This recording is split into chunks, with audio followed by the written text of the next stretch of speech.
C'est une mission un peu délicate parce que l'expérience que nous avons les uns et les autres de ces changements de nom, soit que vous les ayez fait dans vos sociétés, soit qu'on les fait les uns et les autres déjà dans différents syndicats, et c'était le cas dans notre syndicat précédemment, notre union maintenant, chaque changement de nom déclenche de nombreux débats, vous le savez, quelques mécontents forcément au moment de la décision, parce que ils s'y reconnaissent pas tout à fait, mais l'expérience montre, si vous revenez un petit peu en arrière, l'expérience montre, pour tous ceux qui ont vécu ça, et ils sont nombreux, qu'en réalité, 1 an, 2 ans après, plus personne se pose la question et plus personne ne dit qu'est-ce que c'était mieux avant.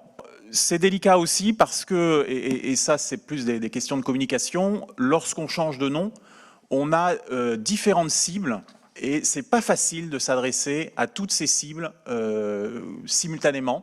Alors donc, assez classiquement, le bureau a décidé de créer un groupe de travail que j'ai eu le plaisir d'animer et merci beaucoup aux membres qui sont ici parce qu'au finalement on a avancé bien soutenu par le bureau et par le conseil d'administration après.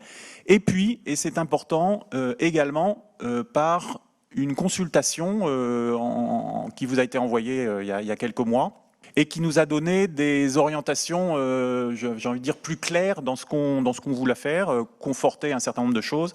Alors, qu'est-ce qu'il y a dans cette consultation? Et je crois que c'est important parce que vous allez voir que le résultat est évidemment en phase avec ce que nos adhérents nous ont dit. Première surprise d'ailleurs, peut-être pour certains d'entre vous, pour moi en tout cas, notre intégration de l'univers FFB n'est plus du tout un débat. Vous êtes 96% à nous avoir répondu qu'il fallait affirmer clairement cette intégration. Bon, après, incarner l'avenir et l'innovation, 90%, donc 87% la finalité des activités exercées, 85% de façon figurative nos métiers, ce qui n'a pas été le plus facile, parce que comment exprimer 4 métiers dans un logo, on va y revenir. Et puis, on posait également la question à nos adhérents et vous avez répondu en disant quels sont les mots-clés a priori les plus importants, les plus représentatifs. Vous voyez le mot professionnalisme et puis fédérateur, représentatif, engagement et expertise.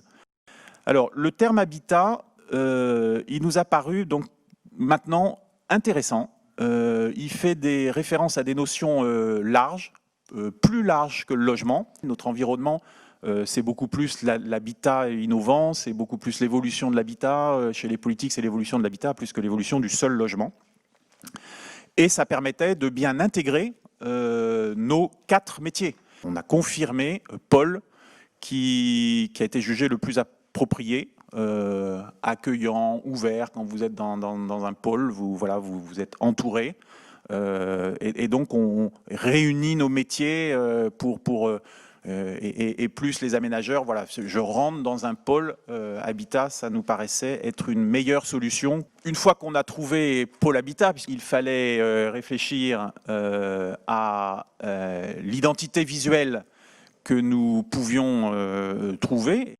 Donc, vous nous aviez dit dans le sondage qu'on avait fait d'éviter une expression trop figurative, pour ne pas privilégier un métier plus qu'un autre, de prendre en compte la charte graphique FFB, l'intégration du logo FFB et les déclinaisons à réaliser. Prendre en compte également les idées induites par le terme pôle, le regroupement, le réseau, l'ADN commun. Voilà, c'est arriver à trouver toutes les synergies entre nous. Et l'habitat, donc, est consistant, solide, essentiel. Il fallait figurer tout ça. Après plusieurs propositions et plusieurs pistes, je crois qu'on va pouvoir, sous vos yeux ébahis, voir ce que le conseil d'administration a approuvé à l'unanimité.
Pôle Habitat, pourquoi ce choix ?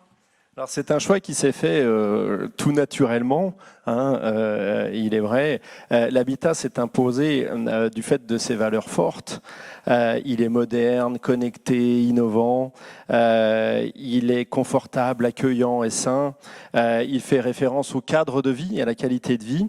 Et l'habitat constitue au fond la vocation de l'ensemble de nos activités. Ce terme pôle, lui, incarne des valeurs d'ouverture qui caractérisent notre union. Il incarne aussi très bien notre spécificité d'accueillir l'ensemble des professions de la maîtrise d'ouvrage qui œuvrent pour le logement et pour l'habitat.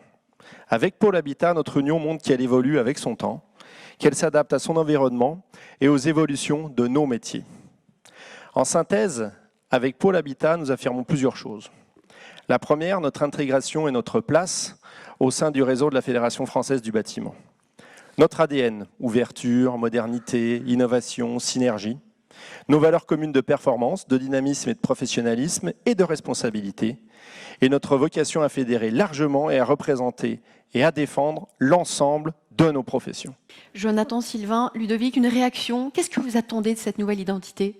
Je n'ai pas participé au groupe de travail donc de la nouvelle dénomination. Donc quand je l'ai découvert dans les mêmes conditions que vous tous et toutes ici. Et moi, j'ai été enthousiaste. Voilà. J'ai énormément apprécié ce logo. Il est très esthétique, il est très graphique. Et puis, il met en avant quelque chose qui est ressorti dans le sondage et puis que je porte aussi personnellement profondément. C'est notre lien fort et indestructible avec la FFB. Moi, j'étais dans le groupe de travail, j'ai eu le plaisir de travailler avec Christian. C'était pas du tout mon choix. Et quand je l'ai vu tout à l'heure, eh ben en fait, j'ai trouvé que ça m'allait très bien. Je m'y reconnais parfaitement. Je pense qu'il sera possible il sera possible pour tous de se l'approprier. Et ensuite, en tant que marin, j'aime bien la notion de pôle, parce que où que vous soyez dans le bâtiment, vous cherchez le pôle. Où que vous soyez sur la mer, vous cherchez le pôle pour vous repérer. Et je trouve que c'est un bon repère au sein de la FFB pour la maîtrise d'ouvrage. J'aime bien cette notion de pôle, ouais, vraiment. Le lien avec la FFB, je pense qu'il est très intéressant, il est à double sens, dans la mesure où je pense que la FFB, elle n'avait peut-être pas besoin, mais je pense qu'elle le souhaitait, c'est prendre effectivement cette dimension supérieure côté maîtrise d'ouvrage. Donc effectivement, Pôle Habitat FFB, ça veut dire que la FFB s'intéresse globalement à l'habitat et à tout ce qui peut se construire. Enfin, je voudrais rajouter quelque chose pour nos camarades qui font partie de Pôle Habitat dorénavant et qui font essentiellement du bâtiment d'activité ou de tertiaire. L'habitat, il faut l'entendre comme le lieu où l'on vit, mais on peut aussi travailler. Donc je pense que c'est assez large pour les inclure et en tout cas, je souhaite qu'ils s'y reconnaissent.